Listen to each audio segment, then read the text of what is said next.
तरीके से गिरावट हमारे माशरे में है। मुसलमान होने के नाते पूरे हिंदुस्तान में खास तौर पे पूरी दुनिया में आमतौर पे तालीमी मेयार में जो हमारी गिरावट आई है ये किसी से ढकी छुपी नहीं साहब। आज मुसलमानों के बच्चे पूरी दुनिया में सबसे ज्यादा जाहिल देखे हमारे बच्चे, दिल्ली में खटने वाले हमारे बच्चे, पंजाब में कमाने वाले हमारे बच्चे, कलकत्ता में रिक्शा चलाने वाले हमारे बच्चे, मजदूरी करने वाले हमारे बच्चे, महानंदा ट्रेन में भर के जाने वाले हमारे बच्चे, सीमांचल को भरने वाले हमारे बच्चे, जितनी ट्रेनें कलकत्ता मुंबई दिल्ली जाती है उनमें से 80% बैठने वाले सफर करने वाले भेड़ियों की तरह हम उसमें सफर करके जाते साहब कमाने के लिए। वो कौन लोग हैं? वही हमारे 25 साल के लड़के हैं जिनके कांधे पर समाज की पूरी जिम्मेदारी होती है।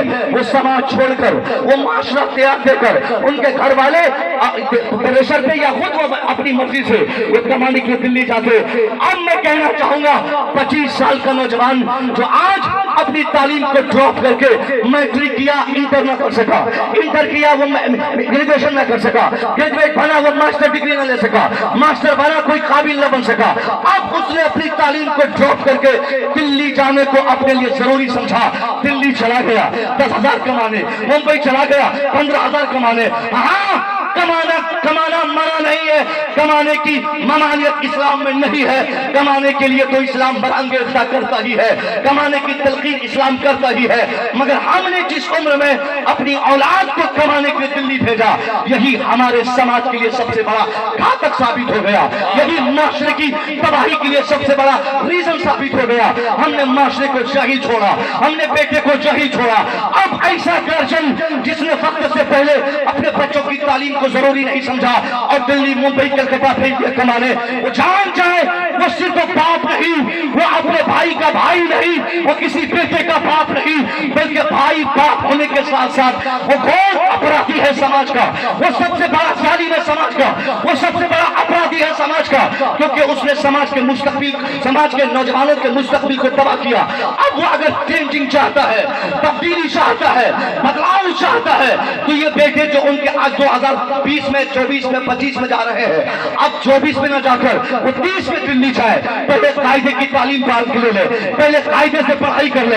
जो बच्चा कायदे से तालीम हासिल करेगा, मैं दावे से कह सकता हूँ उसके गार्जियन को जो करना पड़े, जमीन बेचना पड़े बेच दे वो बच्चे को पढ़ाए, मकान बेचना पड़े बेच दे बच्चे को पढ़ाए, गाड़ी बेचनी पड़े बेच दे बच्चे को पढ़ाए, सारी प्रॉपर्टी पांव पे लगा के अगर आप अपनी औलाद को पढ़ाएंगे, मैं कसम खा के कह सकता हूँ, अगर आपने इखलास से पढ़ाया, अगर आपके अंदर खुलूस है, अगर पढ़ाने का वाकई सही जज्बा आपके अंदर है और वो ऐसी तालीम के लिए आपने अगर जमीन बेच दी है, 5 साल 10 साल 15 साल के बाद मैं मानता हूँ आपको मौत आएगी, आप मर जाएंगे, मगर अपनी कब्रों से रूहानी तौर पर आप मुलाजा करेंगे कि वो बेटा जिसके लिए आपने जमीन बेची, जिनकी तालीम के लिए, जिनके लिए मकान बेचा, जिनकी पढ़ाई के लिए, जिनकी तालीम और तरबियत के लिए आपने गाड़ी बेच दी थी, वही बेटा आज आप उसे छोड़ के आ गए, मगर अपने इल्म की बुनियाद पर, अपने नॉलेज की बुनियाद पर, अपनी तालीम की बुनियाद पर, अपनी सनत की बुनियाद पर आज वही बेटा गुर्बत नहीं बल्कि बादशाह की जिंदगी गुजार रहा है, वो बादशाह बन के जिंदगी गुजार रहा है। और वही दिल्ली जाएगा, मगर नौकरी के लिए नहीं, वो इंजीनियर बन के दिल्ली जाएगा, और वही मुंबई जाएगा गुलामी के लिए नहीं, और वही डॉक्टर बन के मुंबई जाएगा, और वो कलकत्ता जाएगा, मगर वो कोई मजदूरी करने की नीयत से नहीं, बल्कि कोई ऑफिस का काम करने के लिए कलकत्ता से उनके लिए कॉल लेकर आएगा। हमने क्या किया साहब? हमने जाहिल छोड़ा बच्चों को। यही जहालत हमारे समाज को खोखला करने के लिए सबसे बड़ा सबब साबित हुआ। हमने जहालत को अपने समाज में जहालत के लिए जो हमने काम किया, बच्चे को पढ़ने नहीं दिया। हमने पढ़ाई करने वाले बच्चे को मैट्रिक करने से पहले, माध्यमिक से पहले का बेटा कितना पढ़ेगा? देखता नहीं पड़ोस में कोई कार ले लिया, स्कॉर्पियो ले लिया, जमीन ले लिया, तुम भी जा दिल्ली मुंबई 10-20 हजार रुपया महीना कमा, हमारे यहाँ भी एक कार आएगी, हम भी गाड़ी खरीदेंगे, हम भी जमीन खरीदेंगे। ये तमाम ख्यालात हमने अपनी औलाद के ज़िलो दिमाग पर उतार दिया, जिसके नतीजे में आज हालत ये हो गई कि आज हमारा माशरा, ये सीमांचल का, ये उत्तर दिनाजपुर का, बिहार और बंगाल का ये खित्ता आज जाहिलों का खित्ता बन के रह गया, ये जाहिलों के समाज बन के रह गया।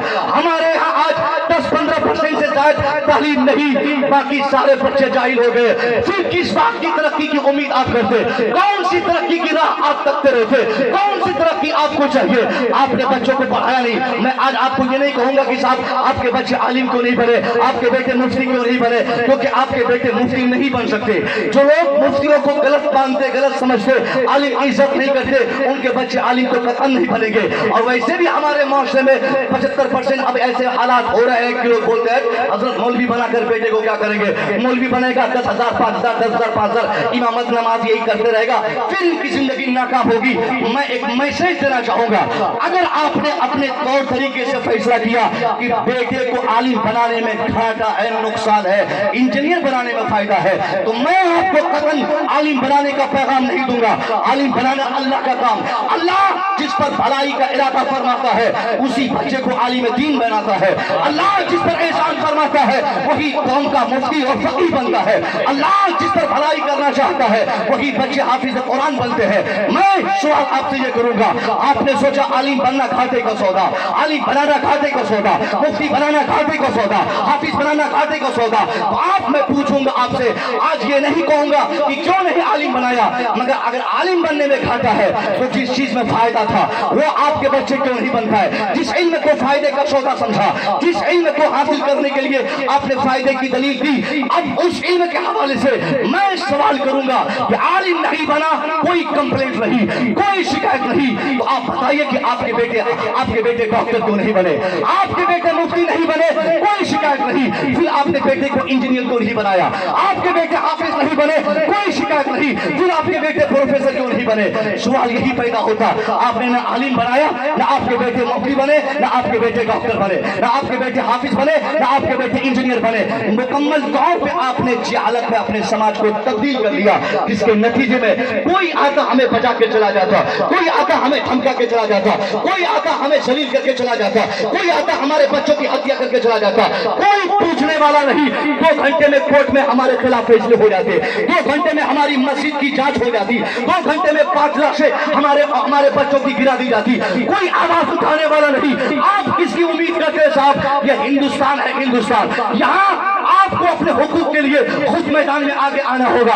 किसी नेता, अभिनेता, किसी लीडर से कोई ताउन की उम्मीद आपको नहीं कर रही, आपको अपने हुकूक की लड़ाई खुद लड़नी होगी। और इस लड़ाई के लिए भी एजुकेशन ही सबसे बड़ा फैक्टर हो सकता है, तालीम ही सबसे बड़ा फैक्टर हो सकता है। कौन चलाता है जिला? एक एसपी के कंट्रोल में जिला होता है, एक डीएम के कंट्रोल में डिस्ट्रिक्ट होता है, एक साथ एडीएम के कंट्रोल में पूरा एरिया होता है। मगर मैं पूछता हूँ, ये पूरे खित्ते में कितने एडीएम आपने पैदा किए, पूरे खित्ते में कितने डीएम आपने पैदा किए, पूरे खित्ते में कितने आईएएस आपने पैदा किए? जब जिला हमारा इस्लामपुर नाम करके हो जाए और वहां पर कोई मोहन सोहन गीता सीता डीएम बने, एसपी बने, तो इस्लामपुर नाम रह कर भी हमारे जिले को कोई फायदा नहीं होने वाला।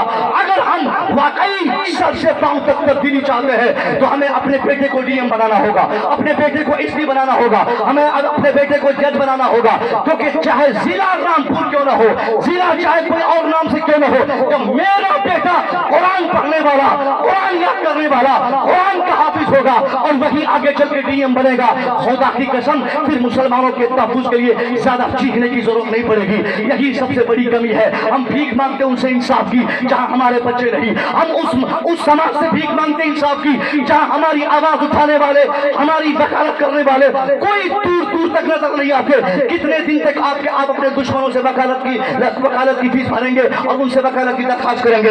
आपके बच्चे वकील क्यों नहीं बनते? वकील जब तक आप अपने बच्चों को नहीं बनाएंगे तब तक आपके हुकूक की लड़ाई लड़ने वाला कोई वकील ईमानदारी से सामने नहीं आएगा। यही कमी है हमारे अंदर कि हमारे खिलाफ फैसले नहीं हो पाते, हमारे ताल्लुक से फैसले नहीं हो पाते, सारे फैसले गलत होते क्योंकि हमारे हक में वकालत करने वाले हमारे बच्चे नहीं होते। अब सर से पांव तक की तब्दीली के लिए आपको कसम खाकर अपने बच्चों को हर तरह की तालीम से आरास्ता करने की कोशिश करनी होगी। आपको इसके लिए आमादा होना पड़ेगा ताकि आपके बच्चे दुनिया के जिस समाज में रहे वही वकील रहे, वही जज रहे, वही आईएएस ऑफिसर रहे, वही आईपीएस ऑफिसर रहे, वही हाफिज कुरान रहे, वही आलिम दीन रहे, वही मुफ्ती रहे। सारी चीजें जब आप अपने समाज में खुद पैदा करेंगे, नतीजा इतना शानदार सामने देखने को मिलेगा। चाहे एरिया जिसका भी हो, ऑफिस जिसकी भी हो, इलाका जिसका भी हो, आपका बेटा उस इलाके की कुर्सी पर, हुकूमत की कुर्सी पर कलम चलाकर आपका बेटा सही इंसाफ दिलाने की कोशिश करेगा। नारे तकबीर।